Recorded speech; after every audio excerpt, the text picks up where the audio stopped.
you for joining us today for this DZone virtual roundtable sponsored by Platform 9. We've just released our latest trend report, Kubernetes in the Enterprise, Redefining the Container Ecosystem, which you can download right now on DZone.com. It's a pleasure to have everyone here as we take another enlightening journey through the ever-evolving world of Kubernetes. We'll be going over the findings of the report and looking at the most up-to-date trends in Kubernetes today. If you find our conversation enlightening, head on over to dzone.com/events to see all of our on-demand content. Now, before we get started, I want to do some introductions. My name is Jesse. I'm the Chief Technologist here at DZone and your moderator for today's discussion. With me is a distinguished panel of experts that I'd like to introduce, each bringing a wealth of knowledge and unique perspective. First of all, Gal Cohen, backend engineer at Firefly. Hey, Gal. Big shout out to you. Thank you for writing the Kubernetes Today, the growing role of serverless in modern Kubernetes clusters. We're going to talk about that today. So thanks for writing that. We also have Akanksha with us, senior cybersecurity consultant at Visa. She wrote Secure the Cluster, a blazing Kubernetes developer's guide to security. And we also have with us Boris, welcome back, lead architect at Cloud Astra. And you wrote the article From Data to Insights, Kubernetes-powered AI ML in Action, which was awesome. We'll get to some more of that here in just a minute. So I want to start off, now that we've got the introductions out of the way, with the current state of containers and container orchestration. So there's a big question, right? If you look at the subtitle that we have this year, Redefining the Container Ecosystem, I need to know from the experts in the field, do you feel like Kubernetes continues to redefine the container ecosystem, yes or no? I mean, is it still redefining that?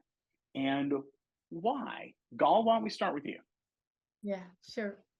So I do believe that Kubernetes continue to impact on the ecosystem, especially in terms of how we deploy our container applications. We're seeing more adoption of serverless-like practices. More people are looking for the pay only for what you actually use solutions, whether it's open source or managed services. I think that in general, Kubernetes encourages us to work smarter and not harder, and that's transform the way that we manage our containers applications in our Kubernetes clusters. Okay. Boris, Akanksha, you want to jump in there? Yeah, so basically I agree with Gal. So it's currently we are also in our company is faced a lot of demand on Kubernetes infrastructure as a code, for example, and it's now the main orchestrator in all cloud providers, basically. Yeah, so it's a lot of high scalable solution is done and based on the Kubernetes. Now, yeah, I can explain then in detail what we've done so far. And yeah, it's still going to be the main orchestration platform in then 2024, for example. Okay. And Akanksha, do you agree with your cohorts here, or do you have another opinion? No, I absolutely believe that, it is continuing to redefine the, container ecosystem. I mean, it is like the de facto standard, right? Like it is used for, we know, right, for microservices, batch processing, data processing, right? And now that we see more and more of that coming into AI ML as like most organizations are trying to get into AI. So definitely, I agree with everybody saying that yeah, it is continuing to redefining the container ecosystem. Okay, I will kind of agree, right? But I think it's mostly because it's doing so much more, which is what y'all led to, right? And that's what I want to get into next. Should we stop referring to it as a container orchestration system, or is it something else? Because it's not a system used only for container orchestration, right? We just talked about AI ML. What about observability? There are all these other things. So do you think we should start calling it something else? We continually say it's redefining this, but if it is, what's it becoming? What do you think? Akanksha? Yes, no, Jesse, you're I crazy? mean, I I would still think like it's a good way, like saying it is container orchestration. It's still a good way to describe Kubernetes. But again, I would agree that that's not like it's not the complete story. It's doing so Mm, much more than just uh, container orchestration. As I said, like it's doing AI ML, right? We know that how it is, managing the workload, the ML workloads up and down as it needs. There is so much more, like they're analyzing the data from the containerized applications, they're troubleshooting the problems, they're trying to improve performances. From security perspective, I can say it's yeah. playing a big role.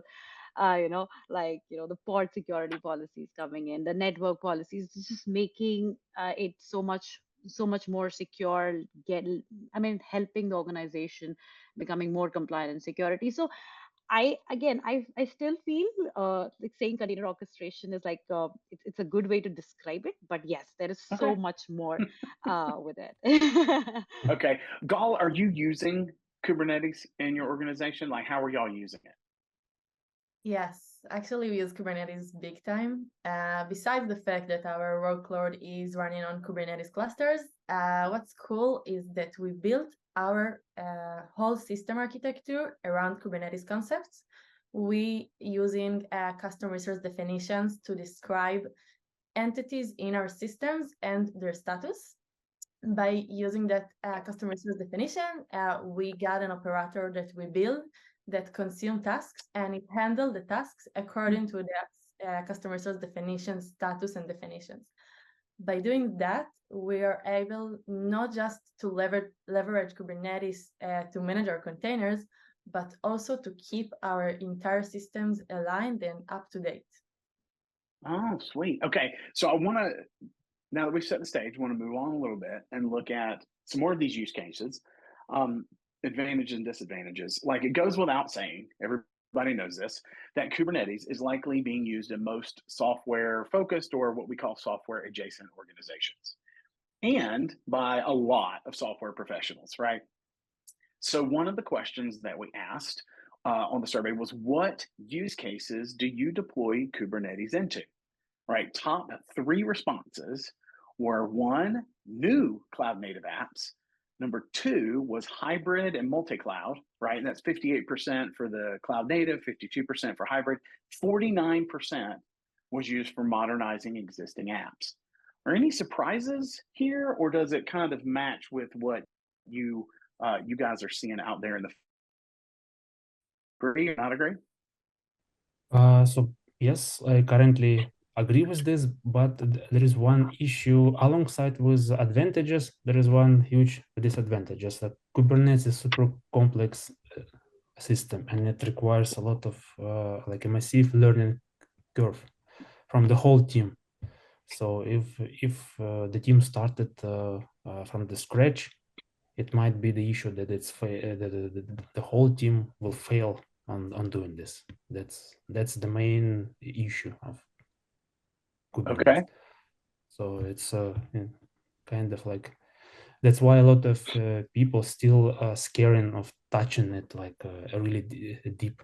So and I would personally recommend to start, for example, a journey from passing the exams related to Kubernetes. It's actually CNCF exams called Kubernetes developer and administrator. Okay. And then I failed this exam 3 times actually. Okay. All right. Akanksha, what do you think? You agree with the order? I do agree. I just want to add to what Boris said, right? Like, I think it's important that number one, that people need to be educated. And I know that many organization and many smaller vendors that or suppliers that we work with, they are also using Kubernetes. And, they give us these big things. Hey, we're using Kubernetes, and they give us like, this is how we are securing our posture. But at the end of the day, it's about implementation and are you doing the right things or not.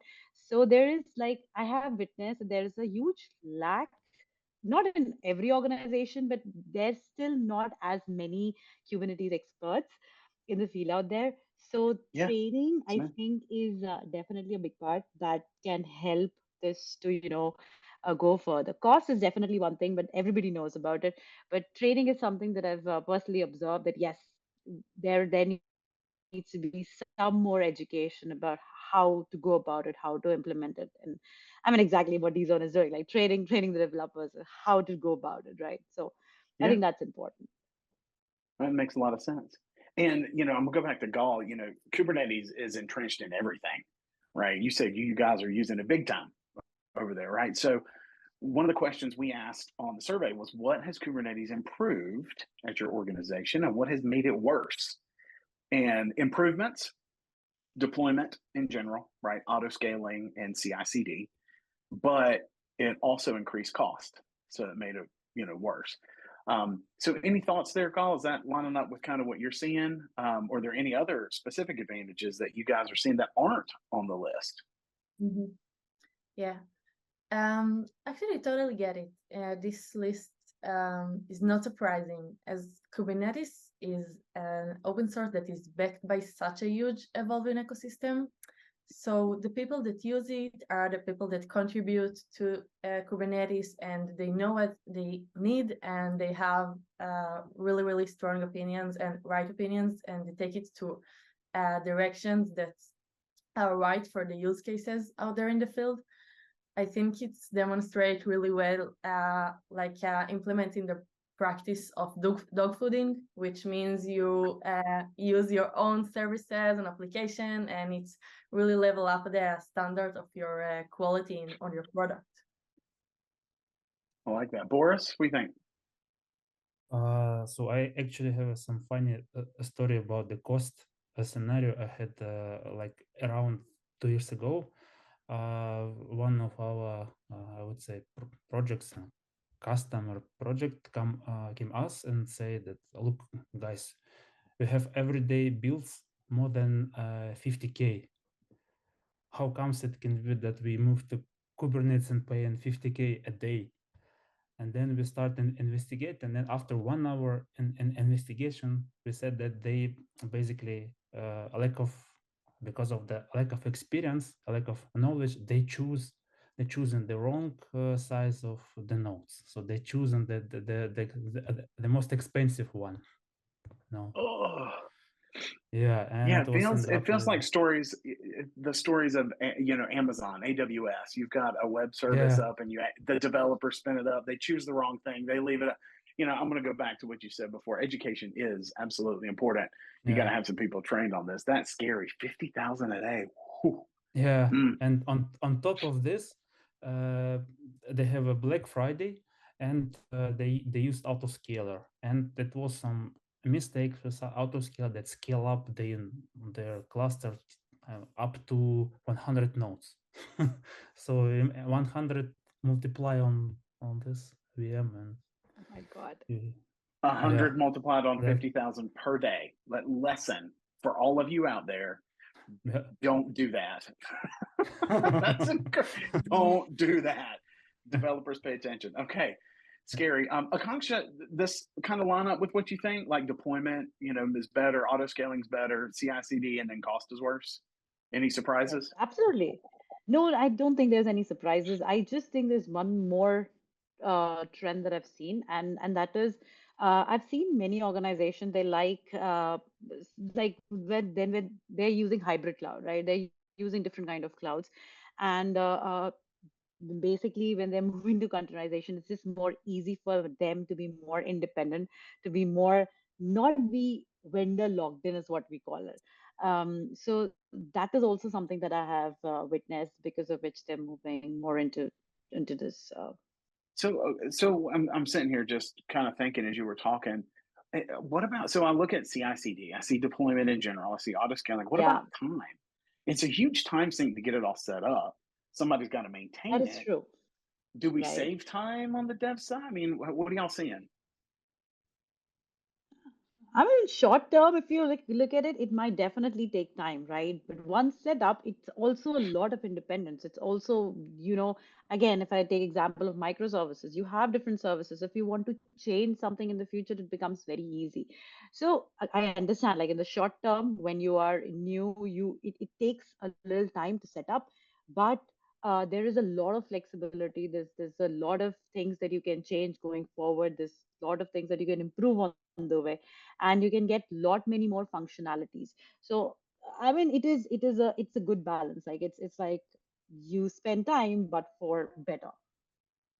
Okay. All right. Boris, Gal, you agree with that? Yeah, Okay. I can only agree with you. So yeah. As long as they set it up properly and aren't costing you $50,000 a Yeah, day. of course. Absolutely. Yeah, absolutely. The developers have tons of time, but we can't afford any of them. All right, got it. And then, how are you when we're looking at this? What Kubernetes improved at all these organizations? Gal, I'd like to go right back to your use case because you said you're using it so much. What do you think is the biggest improvement that you saw with your teams?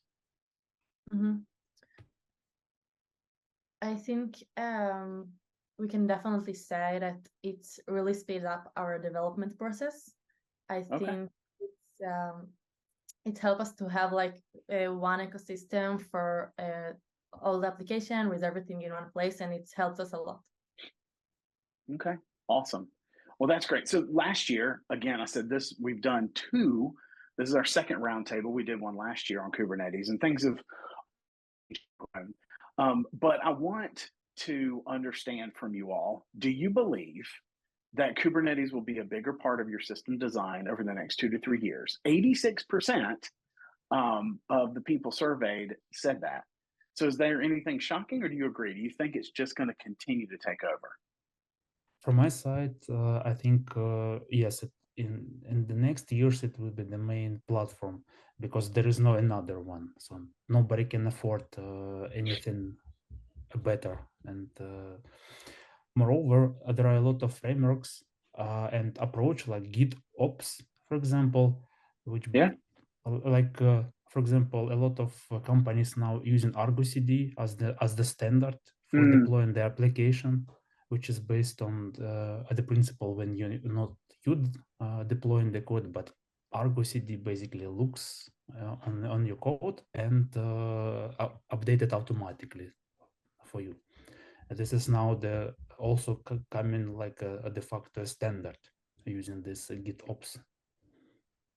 Okay. And yeah, and Microsoft also introduced this on the latest on their latest Azure updates, the Flux framework, which is automatically integrated to Azure. So it's a huge topic right now. So okay. And Akanksha, do you think your team and teams are going to be using it more? We are anyways using them a lot more, but the main reason right now is also because of the introduction of the AI ML workloads.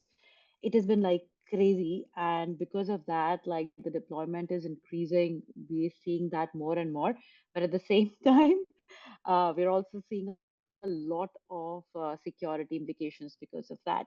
And we have like a very vast majority of issues related to container security that come up, the vulnerabilities that arise out of it. But again, we're seeing that more because we are trying to get a lot more AI/ML workloads in our environment.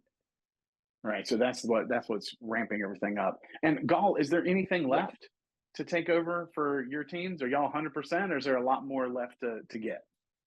No, I think I can say that it's 100%. I do agree with Akansha and Boris. I think that Kubernetes is going to stay with us in the near future. I think teams are becoming more committed to Kubernetes and its sets of tools, and it's going to be it will require some consideration to replace this whole ecosystem, like Boris mentioned, the Argo CD, Prometheus, all the tools that are coming with Kubernetes. Okay. All right. Final question as we're winding down here. I want I want to see how good we are at predicting, right? So I want you all to gaze into your crystal balls or, whatever, try to predict the future for me around Kubernetes. In your expert opinion, what is next? What's next for Kubernetes? What do you think is going to happen between now and when you all join me again next November for the very same chat? And Conksha, let's start with you. I would say two things. One, because I'm already seeing that, and that's the exact same thing that I've mentioned multiple times today. I would think there'll be an increased adoption for the AI ML workloads, but I hope we also start seeing a lot more integration with like edge computing, just because of the real time Okay. processing, data processing power that it has. I don't know if it'll happen next year when we meet, but I'm pretty sure that's going to happen very soon too. Okay. All right. Boris, what do you think? I think it's indeed it will be related to AI first, and I think everyone start releasing something like Kubernetes Copilot, and now it's getting into it.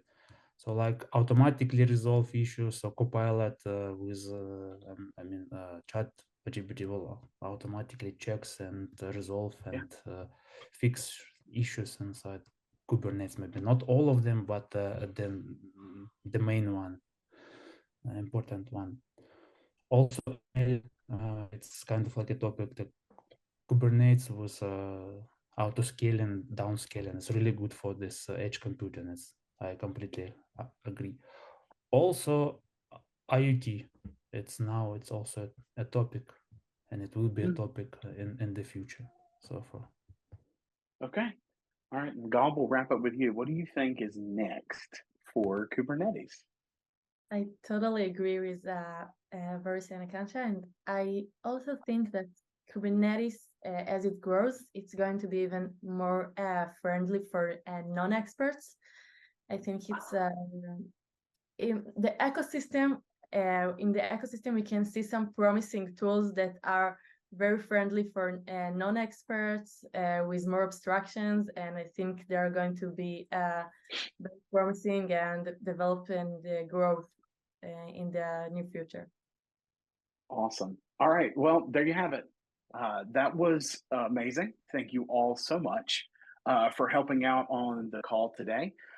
We're out of time, but a lot of interesting stories, especially Boris, yours and the cautionary tale of message. As we're ending this, the great advice I hope that all of you out there are taking away from all the joking aside.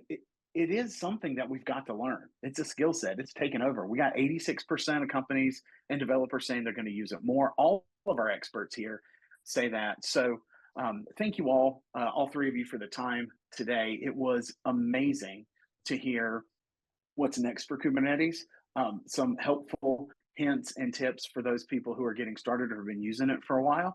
And thanks for giving us your knowledge and expertise, not only here on the talk with us today, but also in the trend report. So thank you once again for our panel of experts. Thank you so much. A special thank you to our sponsor, Platform 9. For those of you out there, you can download the Kubernetes in the Enterprise Trend Report over at dzone.com.